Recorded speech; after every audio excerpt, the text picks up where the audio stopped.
Inforia Islam, semuanya diikim.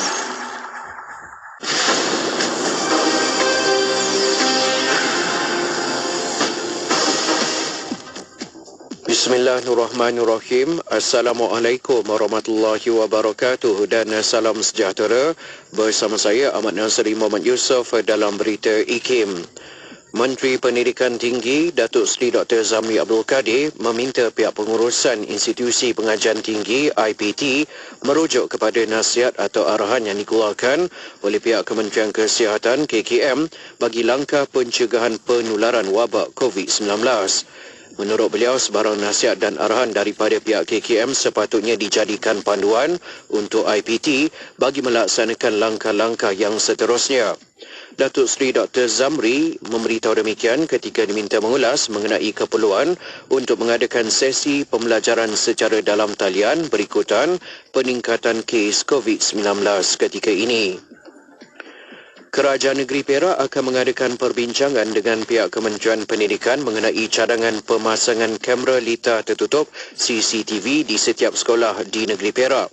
Sehubungan itu, Pengerusi Jawatan Kuasa Komunikasi Multimedia dan NGO Negeri Muhammad Azlan Hilmi berkata, cadangan tersebut dilihat mampu memberikan maklumat selain memantau sebarang kejadian yang berlaku sepanjang waktu persekolahan berlangsung. Selain itu, Muhammad Azlan turut meminta semua pihak agar memadamkan video serta foto berkaitan kemalangan di laman media sosial yang berlaku bagi menghormati perasaan keluarga mangsa. Akhir sekali, pasukan penebat dari Universiti Kebangsaan Malaysia UKM muncul juara dalam pertandingan debat diraja antara Institusi Pengajian Tinggi IPT 2023 edisi ke-24 bagi kategori Bahasa Melayu. Mereka menewaskan pasukan dari Universiti Islam Antarabangsa Malaysia UIAM selepas membahaskan usul bertajuk Dewan ini akan memberi keutamaan kepada pembinaan tenaga manusia berbanding pembangunan kecerdasan buatan.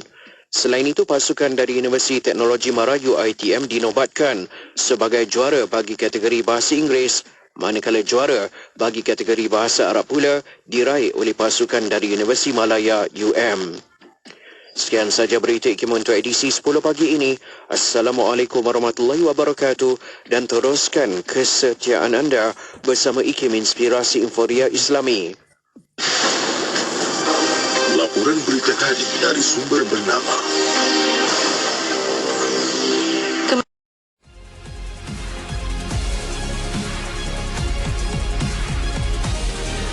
pendapat yang dapat kita terima supaya keadaan masyarakat itu duduk dalam keadaan harmoni dan tidak ada pergaduhan, perbunuhan. Mungkin di Malaysia tidak ada perbunuhan kerana fanatik kepada satu-satu pandangan, tapi di setengah-setengah negara ada sampai begitu terlalu fanatik kepada pandangan seseorang guru mereka, maka mereka akan berbunuhan.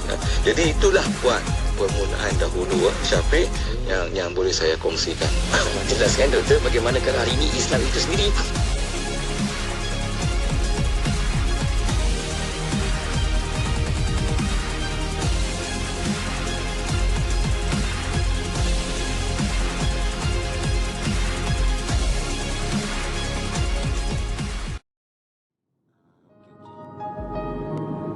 Okey, baik. Assalamualaikum.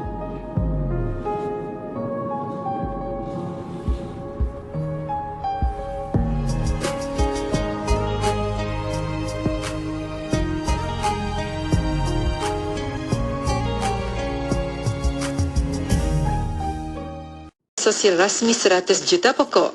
Tanda pagar pokok kita, kehidupan kita.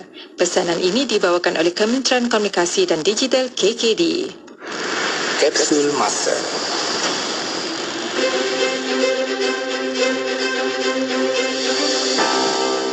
Pada tanggal 18 Oktober dalam tahun 2016, Persidangan Wanita dan Kanak-Kanak Antarabangsa 2016 telah berlangsung di Hotel Dorset Grand Subang, Selangor.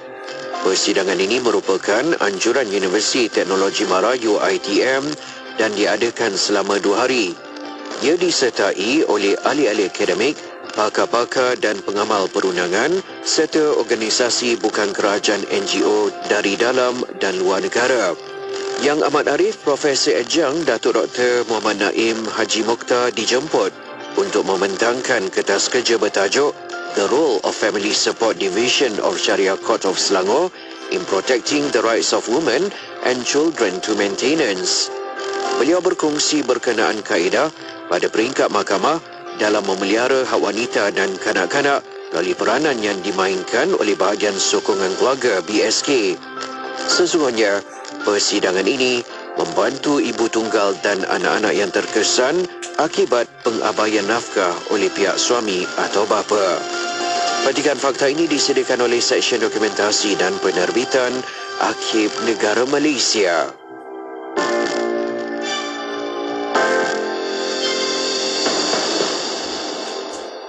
Bismillahirrahmanirrahim.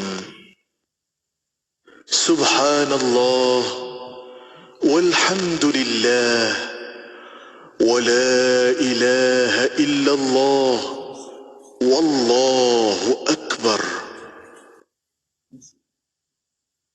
Subhanallah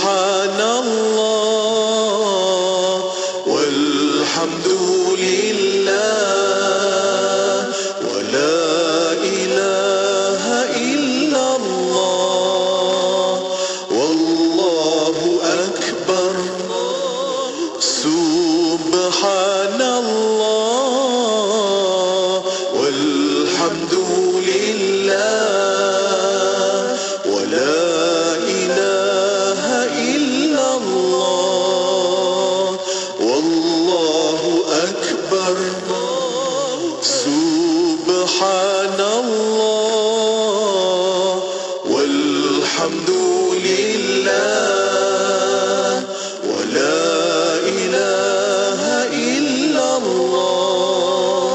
wallahu akbar. Subhanallah walhamdulillah wa la ilaha illallah wallahu akbar. Subhanallah walhamdulillah wa la ilaha illallah wallahu akbar.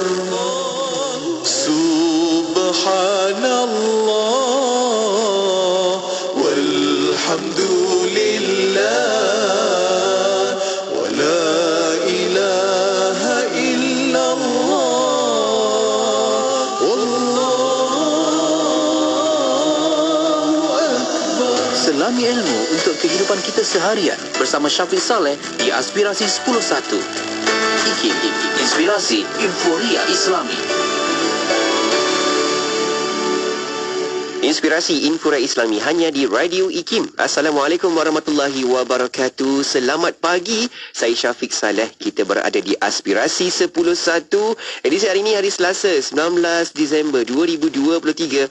Bersamaan 6 Jamadil Akhir 1445 Hijriyah. Syukur dapat lagi kita sama-sama untuk pertemuan ini. Selama 3 jam saya akan temankan anda. Okey, semoga baik-baik dalam apa saja aturan kehidupan kita. Sebab hari ini yang bekerja, yang bertugas, tak lupa ada yang kat rumah juga, yang dalam kenderaan pun anda sama-sama susunkan sebaik mungkin apa sahaja tugasan kita, rutin kita, semoga dipermudahkan oleh Allah Subhanahu Wa Taala. Sebab tu dalam urusan hidup kita ni tetaplah menjadi baik meskipun tak semua kebaikan itu dibalas baik oleh manusia lain. Sebab Allah sentiasa memberikan balasan yang setimpal.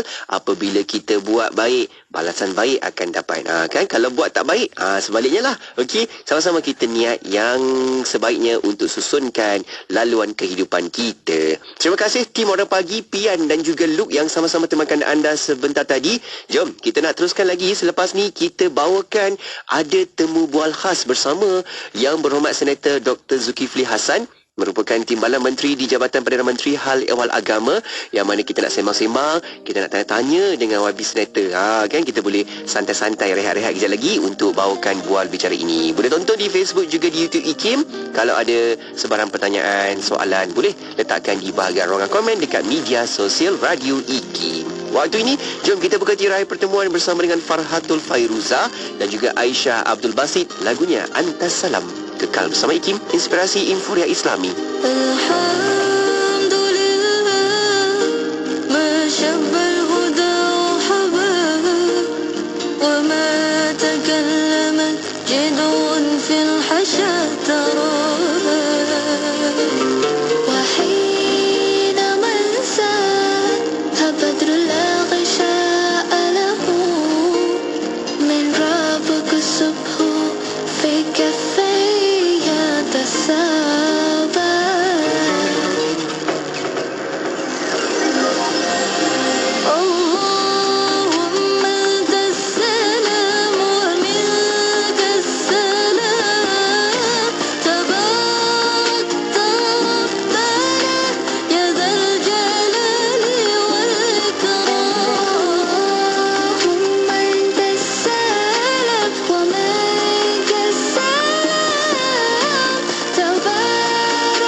Pada bulan Rabiul Awal tahun 164 Hijrah bersamaan 80 Masihi.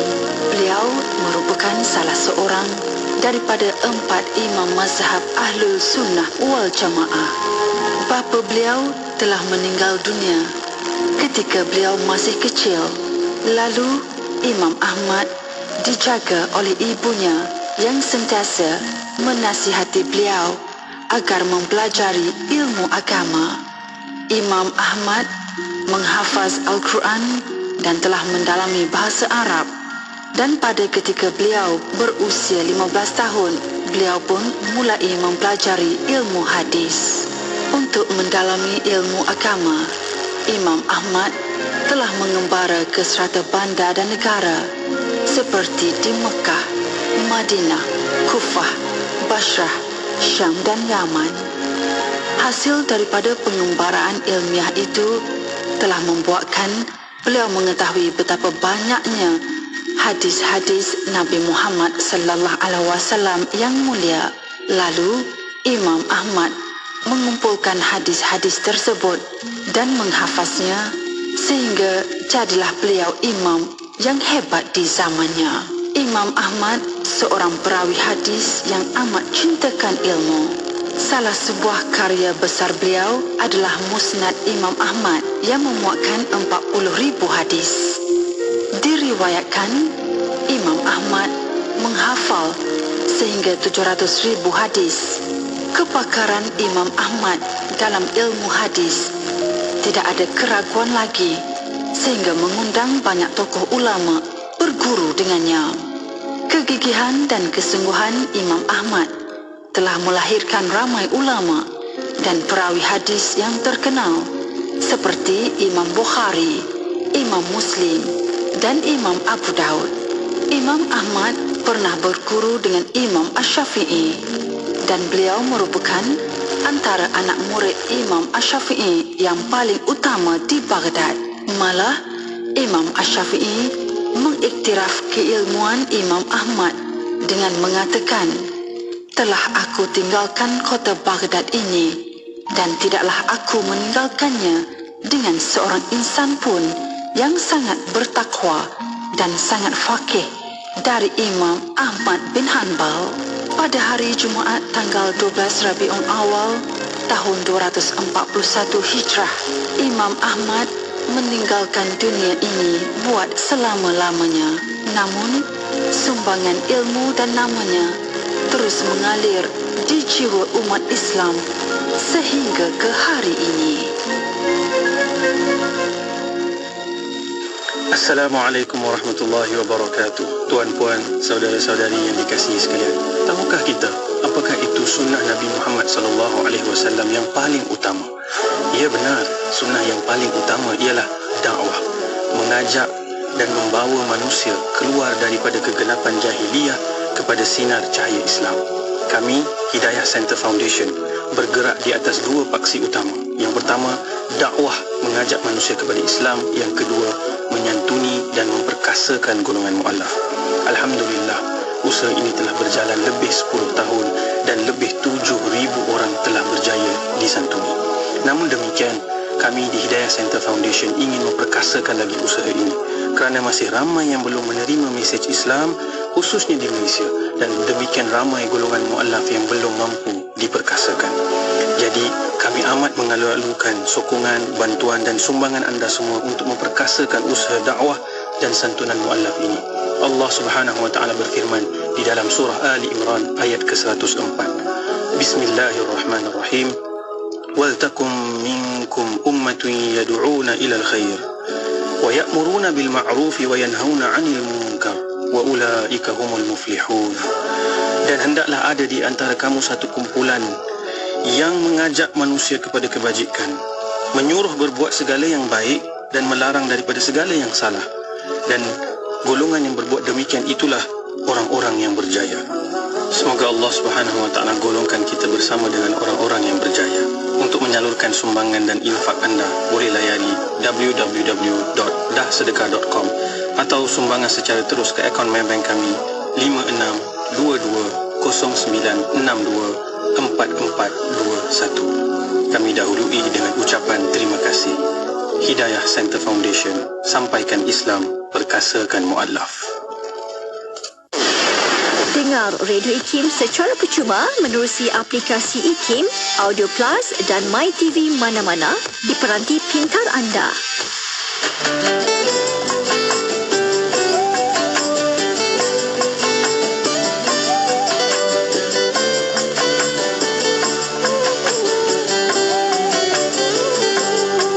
كل من في الكون هام فيك يا باهي الجبين ولهم فيك غرام واشتياق وحنين في معانيك الأنام قد تبدت حائرين في كونها فيك يا باهي الجبين ولهم فيك غرام واشتياق وحنين في معانيك الأنام قد تبدت حائرين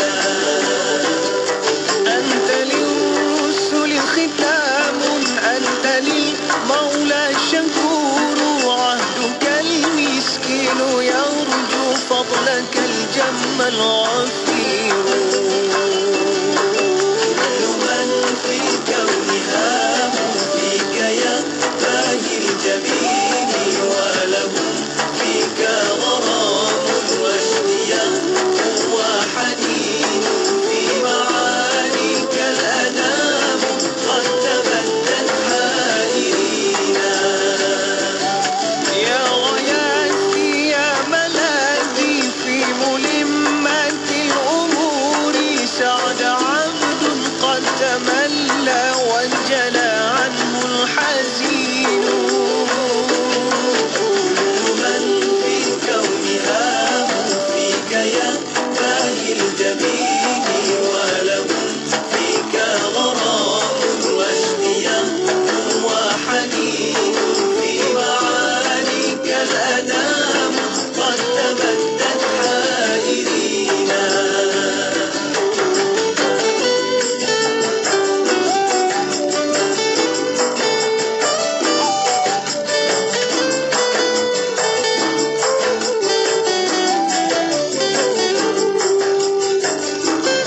فيك قد أحسنت ظني يا بشير يا نذير فأغثني وأجرني يا مجير من السعير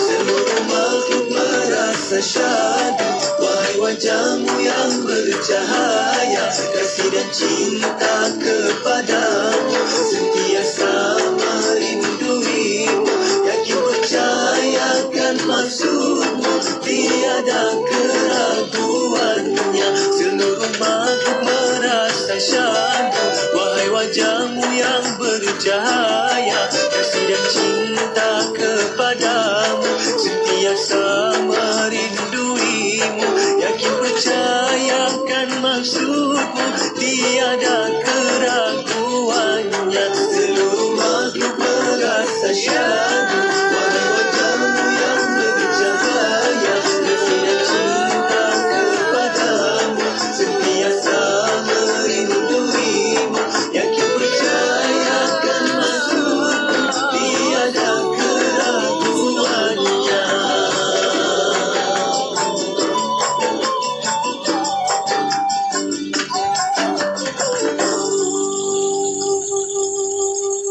Penyampai berkarya, pengisian bermutu, inspirasi, euforia Islam, semuanya di IKIM. Bismillahirrahmanirrahim Bismillahirrahsyafi Bismillahirkafi Bismillahirmu'afi Bismillahilladzi la yadurru ma'asmihi syai'un fil ardh ولا في السماء وهو السميع العليم بسم الله الرحمن الرحيم بسم الله الشافي بسم الله الكافي بسم الله المعافي بسم الله الذي لا يضر مع اسمه شيء في الأرض ولا في السماء وهو وهو السميع العليم بسم الله الرحمن الرحيم بسم الله الشافي بسم الله الكافي بسم الله المعافي بسم الله الذي لا يضر مع اسمه شيء في الأرض ولا في السماء وهو السميع العليم بسم الله الرحمن الرحيم بسم الله الشافي بسم الله الكافي بسم الله المعافي بسم الله الذي لا يضر مع اسمه شيء في الأرض ولا في السماء وهو السميع العليم بسم الله الرحمن الرحيم بسم الله الشافي بسم الله الكافي بسم الله المعافي بسم الله الذي لا يضر مع اسمه شيء في الأرض ولا في السماء وهو السميع العليم. Sentiasa bersama berkongsi info terkini. Pastinya di IKIM, Inspirasi Inforia Islam. La ilaha illallah Muhammad Rasulullah, tiada Tuhan selain Allah, Nabi Muhammad pesuruh Allah. Serahkan semua yang ku ada, hati, jiwa dan segala-galanya, dengan namamu ku bernawa itu, dan padamu tempatku mengadu. La ilaha illallah Muhammad Rasulullah, la ilaha illallah Muhammad Rasulullah, tiada Tuhan selain Allah, Nabi Muhammad pesuruh Allah, Nabi Muhammad pesuruh Allah. Sejiwa hilang mencari arah, kau bawa cahaya penuh harapan, membawa rahmat pada seluruh alam, sungguh hati rindu untuk bertemu. La ilaha illallah Muhammad Rasulullah, la ilaha illallah Muhammad Rasulullah, tiada Tuhan selain Allah, Nabi Muhammad pesuruh Allah, Nabi Muhammad pesuruh Allah.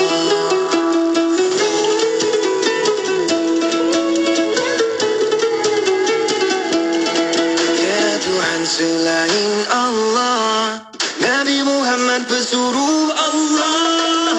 La ilaha illallah Muhammad Rasulullah, tiada Tuhan selain Allah, Nabi Muhammad pesuruh Allah. La ilaha illallah Muhammad Rasulullah, tiada Tuhan selain Allah, Nabi Muhammad pesuruh Allah. Stream Radio IKIM di mana sahaja anda berada. Layari laman web www.ikim.my atau muat turun aplikasi Radio IKIM di Google Play Store dan Apple App Store. Terkini, Radio IKIM turut boleh didengari menerusi aplikasi Audio Plus dan MyTV mana-mana. Muat turunnya sekarang menerusi Google Play Store, Apple App Store dan Huawei Apps Gallery. Allahumma salli ala Sayyidina Muhammad wa ala alihi wa sahbihi wa barik wa salim. Selamat pagi kepada anda. Saya Syafiq Saleh berada di Aspirasi 10.1 dan pagi ini kita nak bawakan kepada anda bual bicara khas ni. Kita nak sama-sama dengarkan perkongsian oleh Yang Berhormat Senator Dr. Zulkifli Hassan, merupakan Timbalan Menteri di Jabatan Perdana Menteri Hal Ehwal Agama, di mana sekarang anda boleh juga tonton sama-sama di dalam platform media sosial, di Facebook, di YouTube IKIM, sebab kita nak sama-sama lagi hayati perbincangan yang penuh manfaat ini. Jom nak mengalu-alukan Yang Berhormat Senator yang pun ada bersama-sama kita dekat sini. Assalamualaikum. Waalaikumsalam warahmatullahi. Alhamdulillah, apa khabar YB? Alhamdulillah. Syukur. Kan, kalau siapa yang pernah ikuti rancangan Syariah Perundangan pasti kenal YB bagi salam, jawab salam tu pun macam kenal lah suara tu. Selamat hadir ke Radio IKIM. Terima kasih. Masya Allah. Kalau sebelum ni YB merupakan seorang pensyarah kan, dan juga seorang peguam. Tapi hari ini sampai ke IKIM ni orang kata membawa satu portfolio yang agak unik lah orang kata. Masya Allah. Dan kali ni YB kita nak sembang-sembang dan nak fahamkan lagi tentang keberadaan YB yang mana baru-baru ni Yang Berhormat Perdana Menteri mengumumkan nama YB sendiri sebagai menjawat jawatan Timbalan Menteri di Jabatan Perdana Menteri Hal Ehwal Agama. Jadi di awal ni boleh tak YB berikan sedikit mukadimah, tapi sebelum tu nak ucapkan tahniah juga. Terima kasih. Warga kerja IKIM semua nak ucapkan tahniah kepada YB ni. Kan? Mungkin di awal sedikit mukadimah kita YB, apa yang boleh dikabarkan daripada YB sampai di Jabatan Perdana Menteri Hal Ehwal Agama, apa kisah dan juga situasinya. Silakan. Assalamualaikum warahmatullahi wabarakatuh. Kepada sidang penonton dan pendengar yang dirahmati Allah sekalian, terima kasih IKIM sekali lagi kerana sudi menjemput saya untuk kita bual bicara berkenaan dengan tugasan atau amanah yang terkini yang saya pegang, yang diamanahkan oleh negara. So alhamdulillah, pertamanya saya ingin menzahirkan ucapan setinggi penghargaan kepada Yang Amat Berhormat Perdana Menteri kerana telah memilih saya. Itu merupakan satu amanah dan satu taklif, bukannya tashrif, satu amanah, bukannya satu kemuliaan yang saya akur dan sedia untuk berkhidmat kepada negara dan juga ummah. Hadirin sidang penonton yang dirahmati Allah sekalian, kalau kita lihat kepada portfolio Jabatan Perdana Menteri Hal Ehwal Agama, saya sebenarnya ditugaskan untuk membantu Yang Berhormat Menteri untuk membawa agenda untuk memperkukuhkan lagi pengurusan hal ehwal Islam di Malaysia. Dan selebihnya lagi adalah bukan itu saja, iaitu untuk membantu juga negara dengan barisan kerajaan yang ada untuk membawa kepada kesejahteraan Malaysia Madani itu sendiri. Jadi saya masih awal lagi, masih panas lagi, nama begitu saya sudah melakukan tinjauan, bacaan dan juga pertemuan-pertemuan dengan semua position jawatan-jawatan strategik. Apa yang saya boleh katakan kepada penonton yang dirahmati Allah sekalian, sebenarnya portfolio ini adalah sangat besar dan sangat penting, malahan ianya sangat dekat dengan rakyat kerana ianya menyentuh soal aspek hal ehwal Islam yang sentiasa menjadi pegangan, malahan ianya merupakan sesuatu yang sentiasa menjadi tumpuan dan fokus masyarakat. Jadi apa yang saya boleh rumuskan sebagai Timbalan Menteri ini, hal ehwal agama ini merujuk kepada beberapa aspek lah. Yang pertama adalah untuk memperkasa penyelarasan dan penyeragaman undang-undang Islam ke arah pelaksanaan syariat yang lebih berhikmah. Itu yang pertama. Yang kedua adalah untuk memperkukuhkan pentadbiran Islam melalui penyelidikan dan pembangunan dasar yang lebih progresif, yang ini berteraskan maqasid al-syariah. Berteraskan maqasid al-syariah. Ketiga adalah membina kepribadian unggul melalui pemerkasaan sistem pendidikan Islam. Jadi kita fokus kepada sistem pendidikan Islam. Yang keempat, memantapkan kefahaman dan penghayatan Islam secara inklusif, terangkum, bagi melahirkan masyarakat berakhlak. Kelima, mengukuhkan rangka kerja dan inisiatif halal. Ini merupakan forte kepada kepada negara, iaitu kita leading the world dalam halal. Yang keenam adalah membudayakan tadbir urus organisasi berdasarkan nilai kesopanan, keprihatinan dan kepedulian ke arah merakyatkan perkhidmatan awam. Dan yang terakhir, meningkatkan keupayaan sosial ekonomi umat Islam menerusi penyelarasan polisi yang komprehensif dan inklusif. Apa yang saya boleh rumuskan sebagai awalan ni, Syafiq? Hawat agama Islam ni merangkumi hampir keseluruhan aspek pengurusan dan pentadbiran agama Islam di Malaysia. Betul. Dan yang menjadi cabarannya adalah dari peringkat negara, iaitu menguruskan negeri-negeri, kerana Islam itu di bawah negeri-negeri. Bagaimanakah kementerian boleh menyeragam ataupun mengkoordinasi dan memperkukuhkan lagi pentadbiran agama Islam itu supaya ia dapat menjadi satu model kepada dunia. Mungkin saya nak tutup sesi soalan pertama ini dulu dengan satu cerita, iaitu ketika saya berada di Washington, saya menziarahi Profesor Esposito, seorang profesor terkenal di Washington. Beliau banyak menulis buku Who Speaks for Islam, and sebagainya. Jadi saya bertanya kepada beliau, Profesor Esposito, what do you think about Islam and Muslims? Okay. Dan jawapan dia sangat menarik, kerana jawapan dia pendek. Dia kata, which Islam and which Muslims? Islam dan Muslim. Dia kata, di mananya apa yang dia mengatakan bahawa adalah Islam itu ada banyak versi. Islam Timur Tengah, Islam Asia Tenggara, Islam in subkontinen, India subkontinen. Jadi apa yang saya boleh reflectkan kepada saya hari ini adalah sudah menjadi amanah kepada saya untuk saya membantu Yang Muhammad Perdana Menteri dengan Yang Muhammad Menteri untuk mencipta satu naratif Islam yang damai, yang maqasidi, yang wasati, yang moderate, yang rahmah, yang sebenarnya boleh menjadi satu asas kepada kerangka pentadbiran negara itu sendiri. Itu dia kan. Kita harapkan semoga apa yang dibangunkan ataupun penyelarasan, keseragaman, persatulan dan juga semua itu dapat mengukuhkan lagi kan pasukan YB bersama dengan tim dekat sana untuk membangunkan lagi ekonomi dan juga masalah ummah yang sebaiknya, insyaAllah. InsyaAllah. Baik, kita nak berehat sekitar YB. Selepas ni kita nak fahamkan lagi, sebab sebelum ni YB merupakan berpengalaman luas dalam bidang akademik, juga seorang pensyarah dan juga pernah menjadi peguam pengamal undang-undang, juga tetamu dekat Radio Kim kan. Kita bersiaran sebulan sekali ni dalam rancangan Syariah Perundangan. Saya pun terkejut apabila nama YB disebut dan juga diumumkan tempoh hari. Jadi kita nak tahu apa nilai tambah dan juga tindakan YB Senator untuk memperkasakan agenda Malaysia Madani itu sendiri. Lepas ni kita bincang, insyaAllah. Kita rehat sekejap, tenang dulu. Betul kan? Okey, rakan-rakan pendengar, kalau ada soalan pertanyaan juga boleh hantarkan ke talian kita dekat dalam platform media sosial tu, dekat Facebook, di YouTube, boleh letakkan di bahagian ruangan komen. Sekejap lagi kita akan sama-sama sembang-sembang, bincang-bincang lagi. Okey, rehat seketika untuk anda. Jangan ke mana-mana, kekal bersama IKIM, Inspirasi Inforia Islami. Tidak kira di mana jua, kami sentiasa bersama anda. IKIM, Inspirasi Inforia Islami.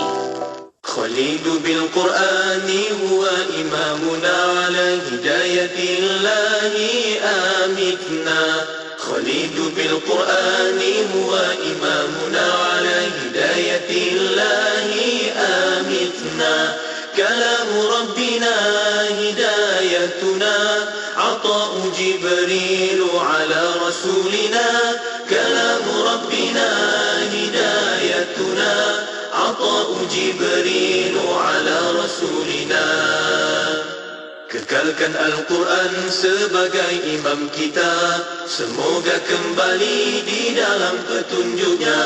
Kekalkan Al-Quran sebagai imam kita, semoga kembali di dalam petunjuknya. Kalamullah hidayah bagi kita, diberikan Jibril kepada Rasul kita. Kalamullah hidayah bagi kita, diberikan Jibril kepada Rasul kita. Kalam Rabbina ala nuril Mustafa. Kalam Rabbina ala nuril Mustafa. Kalam Rabbina على نور المصطفى كلام ربنا على نور المصطفى Radio sentiasa memberi anda lagu yang terbaik.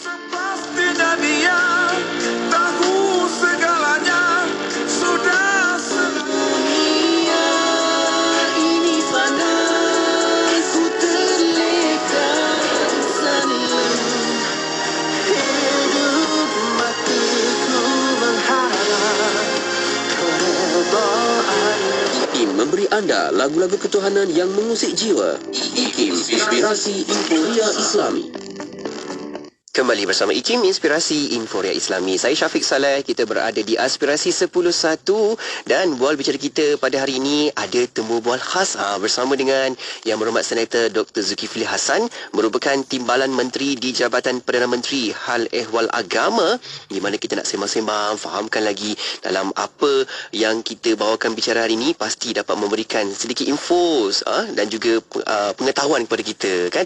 Okey, bila cakap tentang YB Senator sendiri, sebab kita difahamkan sebelum ni YB merupakan seorang pensyarah, kan, juga pernah menjawat sebagai peguam, pengamal undang-undang, tapi tiba-tiba 360 lah orang kata, dapat arahan, orang kata apa, makluman supaya YB berada dalam pasukan menteri di Jabatan Perdana Menteri Hal Ehwal Agama sebagai Timbalan Menteri. Jadi kita nak tahu apa nilai tambah YB sendiri untuk sama-sama memperkasakan agenda Malaysia Madani. YB. Assalamualaikum warahmatullahi wabarakatuh. Sekali lagi kita bersama.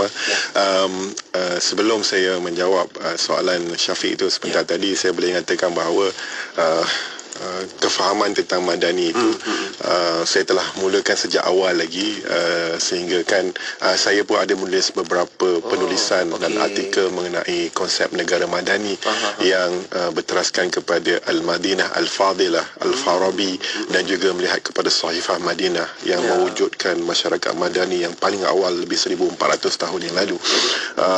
Saya merasakan bahawa idea-idea yang dibawa oleh Yang Amat Perdana Menteri itu sangat selari dan sangat dekat dengan dari hati, kerana ia selaras dengan kajian dan penyelidikan yang saya jalankan. Jadi sebagai seorang ahli akademik yang tidak punya pengalaman politik, saya merasa ini satu cabaran. Saya banyak menulis tentang pemikiran Islam, termasuk juga political Islam. Saya menulis buku yang berjudul Generasi Kedua Political Islam dan beberapa buku lain yang cuba untuk memberikan kefahaman kepada rakyat tentang siasah, tentang political Islam yang baik, yang selari dengan konsep Madani itu sendiri. Jadi mungkin saya boleh kongsikan di sini adalah sebelum ini saya merupakan seorang ahli akademik, mempunyai idea, dan ini sudah sampai masanya saya Yang Berhormat Perdana Menteri memberikan saya peluang untuk melihat bagaimana untuk mengimplementasikan, melaksanakan idea-idea gagasan-gagasan besar yang sebenarnya perlu menjadi dasar kepada pentadbiran, kepada pengurusan negara. Saya masih ingat lagi apabila kami dalam pelbagai persidangan, dalam pelbagai konferensi berbicara tentang bagaimanakah untuk memasukkan elemen-elemen ihsan, keadilan, justice, adalah, hurriyah di dalam kehidupan, di dalam dasar negara, maqasid syariah, maka ianya memerlukan satu pendekatan yang holistik, malahan yang sistematik dan berkesan untuk melaksanakannya. Jadi mungkin saya boleh katakan bahawa pengalaman saya sebagai seorang ahli akademik, sebagai seorang peguam, dan menjadi konsultan dan juga telah lama di dalam industri perbankan dan kewangan Islam. Termasuk saya juga terlibat dalam banyak aktiviti kemanusiaan, pergi ke seluruh dunia, masuk Syria, masuk Gaza, pergi ke Turki dan berbagai tempat lagi. Saya rasakan bahawa diri saya ini sentiasa bersama denganlah saya sentiasa bersama dengan masyarakat. Jadi saya rasakan mungkin itu di antara mungkin pengalaman yang dapat membantu saya. Malahan saya pun mengajar di masjid di surau, kan, itu merupakan selain daripada slot di IKIM dan juga slot di TV Al-Hijrah. Jadi saya merasakan bahawa kesemua pengalaman ini sebenarnya dapat membantu saya untuk mencerahkankan kefahaman tentang untuk melaksanakan agenda-agenda negara. Dan apa yang saya boleh rumuskan, Syafiq, sebenarnya dari dalam lubuk hati saya, ini merupakan satu peluang yang diberikan oleh Allah SWT untuk saya berkhidmat sebaiknya kepada negara, kepada rakyat, kepada ummah, dan moga-moga inilah yang akan menjadi pelaburan saya di akhirat, dengan seikhlas mungkin melaksanakan dengan terbaik, dengan mendapat sokongan daripada semua, malahan sokongan daripada rakyat Malaysia keseluruhannya. Kan, Masya Allah, itulah dia orang kata bila berada dalam satu pasukan ni dia lain kan. Dia punya teamwork, cara bekerja pun mungkin dah berubah kan, keadaannya dan situasi itu semua akan memberikan lagi dorongan, sokongan lagi untuk YB membawakan pasukan ini supaya dapat membangunkan dengan sebaik mungkin lah orang kata kan. Masya Allah. Okey, kita nak fahamkan lagi YB, mungkin selepas ni kita nak tahu dari sudut konsep dasarnya, dari sudut konsep agendanya dan juga gagasan yang dibawakan oleh Yang Amat Berhormat Perdana Menteri, dan bagaimana struktur dalam Kementerian Agama itu sendiri dapat memberikan yang sebaik mungkin kepada manfaat ummah. Nanti kita bincang selepas ni, insya-Allah. Okey, kita berehat seketika, tapi sebelum tu ada sahabat-sahabat kita ni yang sudi komen juga dekat sini. Masya-Allah, terima kasih Puan Sarifah Kasim, katanya YB semoga cemerlang menjalankan tugas. Itu ucapan tu. Terima kasih. Masya-Allah, sebab ada di kalangan pendengar kita ni memang pendengar setia untuk syariah perundangan. Masya Allah. Sebab selalu dengar YB cerita pasal wakaf kan, instrumen wakaf, dan juga segmen orang kata apa, instrumen undang-undang yang lain-lain lah kan, yang terus dibincangkan dekat sini. Alhamdulillah, terima kasih yang sudi komen dan juga berada dalam platform media kita ni. Baik, kita nak rehat seketika dan kembali selepas ni kita bincang-bincang dan sama-sama lagi bersama dengan Yang Berhormat Senator Dr. Zulkifli Hasan. Rehat seketika, kembali selepas ini. Al-Asfahani pula berkata tafsir lebih umum berbanding takwil. Tafsir lebih banyak dipakai mengenai kata-kata yang tunggal, sedangkan takwil lebih banyak dipakai mengenai makna dan susunan kalimah. Dengan qiraah dapat diketahui bagaimana kita menyebut kalimah-kalimah Al-Quran, dan dengan dialah kita dapat tarjihkan sebahagian kemuhtamilan ataupun muhtamilan. Ikuti rancangan Lembayung Al-Quran setiap Isnin hingga Jumaat pada pukul 6.30 pagi dan ulangannya pada pukul 8 malam bersama Yang Bahagia Datuk Dr. Haji Zahasan Muhammad. Lembayung Al-Quran, menyubur akal, mempertajam jiwa.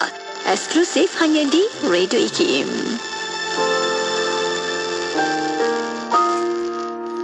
Untuk kita mendapat ataupun untuk kita bangun dalam keadaan yang baik, itu bergantung kepada bagaimana cara kita mulakan tidur. Kita boleh sebutkan antara perkara yang perlu dan sangat-sangat kita kena jaga adalah ketika mana nak tidur. Mulakan tidur kita dengan berwuduk. Mulakan tidur kita dengan berwuduk. Itu aturan yang mesti dan tidak boleh tidak kita cuba praktikkan dalam kehidupan kita bersama keluarga. Sebelum tidur, pesan pada diri kita, anak isteri kita supaya berwuduk dahulu sebelum tidur. Kenapa? Kerana wuduk inilah nanti menjadi penjaga kita ketika mana kita tidur. Malaikat jaga kita ketika tidur. Bahkan dalam riwayat menyebutkan orang yang tidur dalam keadaan berwuduk sebenarnya rohnya beribadah kepada Allah Subhanahu Wa Taala. Jadi kita nak sebut bila kata nak tidur ambil wuduk, maksudnya orang nak tidur perlu persediaan. Macam mana orang nak masak, semua kena ada persediaan. Tidur pun ada persediaan. Maka jangan kita tidur kat mana-mana sempat, sambil tengok TV tertidur, sambil dengar kuliah IKIM pun tertidur kan. Jadi perlu persediaan. Bila nak tidur tu kena buat persiapan. Mulakan dengan berwuduk, kemudian kita kebas-kebas dulu kita punya katil, takut ada mungkin anak kita main barang-barang mainan dia yang tajam-tajam, boleh membahayakan kita juga. Kemudian tidur di atas lambung kanan. Tidur di atas lambung kanan disebutkan lagi dalam kita ada apa lagi, kita maafkan orang lain sebelum kita tidur. Sebab apa? Tidur yang baik ni bukan hanya tidur yang lama, tetapi tidur yang rohani kita juga tenang. Ni kalau kita membawa permusuhan kita, dendam kesumat kita, marah kita pada orang masa tidur, maka jiwa kita tetap berat. Jadi maafkan orang lain. Ada orang kata susah nak buat benda baik, nak kena tunggu benda besar dulu ke nak buat benda baik? Sebenarnya tak. Benda baik ni kita buat bermula dengan sekecil-kecil benda. Apa dia? Contohnya, jangan buang sampah di luar kereta. Ya Allah, kadang-kadang bila kita tengok sesuka hati dia nak buang sampah luar kereta. Kalau tempat lain, orang boleh kutip. Tapi kalau tengah jalan, siapa nak kutip? Jadi, sampah kita, tanggungjawab kita. Pesanan ini dibawakan oleh saya, Fazli Aziz, untuk IKIM, Inspirasi Inforia Islami. Radio IKIM, Radio Islami nombor 1 di Malaysia. Terima kasih kepada anda yang kekal setia bersama kita waktu ini. Saya Syafiq Saleh di Aspirasi 10.1 ketika ini. Kita sedang bersama-sama mendengarkan temu bol khas dengan YB Senator Dr. Zulkifli Hassan, merupakan Timbalan Menteri di Jabatan Perdana Menteri Hal Ehwal Agama. Okey, kita nak sambung lagi YB. Kalau kita tengok di sini bagaimana yang dikatakan plan transformasi Al-Falah. Ni sedang hebat diperkatakan. Kalau tengok dekat Instagram Yang Berhormat Dato' Naim kan, kita tengok pelbagai aktiviti dan juga pelaksanaan yang dilakukan di situ. Jadi sebagai satu tindakan untuk memacu agenda membangun Malaysia Madani yang penuh harmoni, apa pandangan YB dalam menyeimbangkan kehidupan masyarakat majmuk di Malaysia dengan plan transformasi Al-Falah ni? Terima kasih Syafiq. Apabila saya masuk ke dalam pejabat pada hari pertama, saya sudah memohon semua dokumen-dokumen yang diperlukan untuk saya hadami. Dan alhamdulillah saya telah pun membaca terlalu banyak dokumen, dan saya cuba untuk linkkan dengan kerangka Malaysia Madani yang dibawa oleh Yang Amat Buat Perdana Menteri. Malahan saya telah pun menulis tentang perkara berikut dalam buku saya terkini, Minda Masa Depan Strategik. Itu saya ada mengulas tentang negara madani yang diimpikan oleh semua para fuqaha. Saya boleh katakan bahawa dalam konsep madani ini, ianya adalah konsep yang sangat holistik, yang sangat menyeluruh. Para pemikir Islam yang tersohor, ada yang menggunakan perkataan saqafah, ada perkataan umran, ada perkataan hadarah, dan ada yang menggunakan madani. Dan terminologi madani ini adalah terminologi yang sangat menyeluruh, kerana ianya ingin membentuk masyarakat yang adil, sejahtera, yang berganding bahu ke arah kebaikan. Ini dia menjaga semangat madani. Dan apa yang saya boleh share adalah di antara keperluan negara untuk membentuk negara madani ini ada dua. Iaitu yang pertama, perlukan ada al-ilmu al-madani, ilmu ketamadunan, ilmu hadarah, ilmu yang menyeluruh. Yang kedua, kita kena ada al-mujtama' al-madani. Maknanya kita ada masyarakat yang mengaplikasikan konsep-konsep madani. Ini yang dikatakan oleh Al-Farabi di dalam kitabnya Al-Madinah Al-Fadilah. Jadi saya nak linkkan dengan apa yang Amat Berhormat Perdana Menteri. Maka Yang Amat Berhormat Menteri telah memformulakan ataupun mencerakinkan madani itu kepada 6 aspek, iaitu kemampanan, kesejahteraan, daya cipta, hormat, keyakinan dan ihsan. Dan ini merupakan tonggak madani, trust dia. Jadi apabila saya melihat kepada Malaysia Madani ini, saya cuba lihat kepada hal ehwal agama ataupun dalam portfolio saya, iaitu portfolio hal ehwal agama untuk membantu negara meneruskan agenda madani. Jadi yang pertama, Kementerian Hal Ehwal Agama, kita ada plan strategik JAKIM 2019-2025 yang merumuskan ada 7 tonggak. Tonggak itu adalah tonggak yang terbaik. Dan namun begitu, untuk membantu Malaysia Madani, konsep Malaysia Madani itu, JAKIM telah pun ataupun kementerian telah pun meluluskan satu plan transformasi hal ehwal agama menuju Malaysia Madani. Yang ini yang dinamakan sebagai plan transformasi Al-Falah. Al-Falah. Sebenarnya plan transformasi Al-Falah itu merupakan satu plan yang untuk mengoperasikan idea-idea besar gagasan Madani. Dari sudut strateginya, dari sudut jarak masa pendek dan jangka masa panjang. Dan plan transformasi Al-Falah ini bermula daripada 2023 sehingga 2027. Jadi plan transformasi Al-Falah ini adalah plan yang melengkapkan meneruskan pelan strategik JAKIM itu tadi dan menjadi penyokong kepada kerangka agenda besar Malaysia Madani, khususnya daripada aspek hayawat agama. Jadi di sini ada 5 teras, iaitu pentadbiran Islam yang mampan, kesejahteraan insan, kemuliaan syariah, kepimpinan berdaya cipta, kehormatan institusi. Dan di bawah 5 trust ini ada 10 fokus. Mungkin saya boleh sebut sedikit dan mungkin para penonton, para pendengar boleh rujuk kepada dokumen yang available di dalam website Laman Sesawang, iaitu tentang islah dasar dan tadbir urus isu Islam, pemantapan penyelidikan dan pesuratan Islam, kemampanan ekonomi dan sosial, pengukuhan, ini penting, pengukuhan perpaduan dan keharmonian, itu sangat penting. Kelima, memartabatkan perundangan dan kehakiman. Keenam, penghayatan, ini penting sangat, iaitu penghayatan nilai masyarakat madani. Tujuh, pengukuhan kepimpinan generasi muda dan komuniti. 8, pemerkasaan media dan kesenian Islam. Ini sangat penting, kerana apa? Kerana apabila kita cakap tentang hayawat agama, kita kerap kali lupa fungsi dan peranan seni, Syafiq, untuk membawa kesejahteraan. Ke-9, keunggulan pendidikan Islam dan dakwah. Dan ke-10 adalah pemodenan prasarana institusi Islam. Apa yang saya boleh rumuskan di sini, sedang pendengar dan rahmat Allah sekalian, bahawa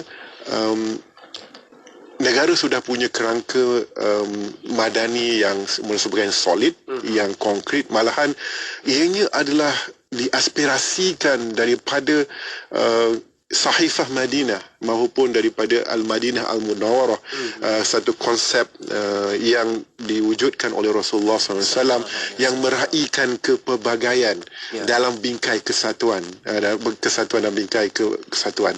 Maknanya kita meraihkan kepelbagaian rakyat Malaysia, kita meraihkan kepelbagaian latar belakang untuk ke arah satu, iaitu mencipta masyarakat yang sejahtera, yang adil, yang berinovatif untuk membawa kebaikan. Dan inilah yang kita cuba bawa, dan mungkin saya boleh tekankan di sini kepada sedang pendengar dan rahmat Allah sekalian, bahawa Malaysia sebenarnya menjadi tumpuan dunia kepada model negara Islam yang dinamik dan progresif. Namun begitu kita lihat trend yang ada sekarang, ada terdapat halangan, cabaran dan disruptions yang cuba untuk mengganggu-gugat tentang keharmonian dengan pemikiran yang ekstrim, dengan pemikiran yang ghulu, yang keterlaluan melampaui batas, dengan isu takfiri, dengan isu yang tidak ada tabayun dan sebagainya, dan tuduhan-tuduhan yang sebegini yang telah mewujudkan satu bibit yang tidak baik untuk mewujudkan negara Islam yang terbaik. Jadi apa yang kita boleh lakukan adalah, sebagai Timbalan Menteri Hayawat Agama, portfolio itu saya akan cubalah dengan sokongan semua rakyat Malaysia, sokongan semua agensi di bawah kementerian saya. Kita ada 14 agensi yang besar, termasuklah IKIM, TV Al-Hijrah, JAKIM, Yadim, Jauhar, ada 14. Semua saya dah hafal dah. Jadi apa yang saya boleh katakan bahawa apa yang saya boleh katakan bahawa dengan agensi ini disokong oleh Majlis Agama Islam Negeri-Negeri, Jabatan Agama Islam Negeri-Negeri, dan juga sokongan daripada pemain-pemain industri yang dapat membantu, termasuk juga dari masyarakat sivil, NGO dan sebagainya, digabung jalinkan dengan kerajaan. Maka saya merasakan itulah satu formula yang dapat kita usahakan untuk membentuk negara, model negara Islam yang terbaik, dinamik, progresif, yang akan menjadi tumpuan, akan menjadi contoh kepada seluruh dunia. Dan inilah yang ingin saya cuba bawa, insya-Allah, bersama-sama dengan barisan kabinet dan sebagainya. Masya-Allah, itu dia. Kita harapkan keberadaan YB Senator sendiri dalam pasukannya semoga akan dapat membawakan lagi institusi Islam lebih mekar, kan, lebih hebat, kan, dan juga apatah lagi syiar Islam itu akan sentiasa dibela dan juga dibawakan di tempat yang tinggi, masya-Allah. Baik, YB, kita dah sampai hujung pertemuan ni, masya-Allah. Sekejap je masa berlalu ni. Kalau rancangan Syariah Perundangan saya macam agak panjang lebar, sembang-sembang, kan. Allahu akbar. Tapi itulah sebab banyak lagi nak bincang, tapi sedikitlah hujung ni YB sebagai satu pesan-pesan dan juga apa harapan YB bersama dengan pendengar kita, penonton kita, masyarakat yang tengah mendengarkan. Apa harapan YB? Kepada sidang pendengar dan penonton yang dirahmati Allah sekalian, harapan saya yang pertama adalah mohon doakan mohon doakan dengan seikhlasnya untuk saya dapat berkhidmat dengan sebaiknya. Saya akan cuba untuk mengikhlaskan seikhlas-ikhlasnya melaksanakan amanah ini. Dan mungkin harapan juga kepada semua untuk kita terus menuntut ilmu ataupun menggali ilmu supaya sebelum kita dapat membuat keputusan itu ianya ada berdasarkan kepada ilmu. Kerana ilmu itulah yang membawa cahaya. Sekiranya kita membuat keputusan, sekiranya kita membuat komen, sekiranya kita tanpa ada ilmu yang benar, maka kita akan berada di dalam kegelapan. Dan ini yang saya mengatakan bahawa marilah masyarakat keseluruhannya sedang pendengar, kita terus membaca, kita terus menghadiri majlis ilmu, kita terus sentiasa tabayun untuk memastikan bahawa setiap amalan, setiap tindakan, setiap keputusan kita itu dilakukan berdasarkan ilmu, berdasarkan maklumat, berdasarkan keikhlasan hati kita, insyaAllah. Amin, amin, insyaAllah. Kan pasti kita harapkan ramai rakan-rakan sahabat kita yang sama-sama ikuti perbincangan ini, sama-sama juga boleh mendoakan yang terbaik kan YB, sebab kita semua ada peranan masing-masing ni. Kan sebagai orang Islam dan juga sebagai masyarakat majmuk kita di sini sama-sama membentuk keharmonian dan juga apatah lagi dapat menjayakan agenda Malaysia Madani yang penuh kejayaannya di situ. Terima kasih Hakim. Amin, sama-sama. Okay.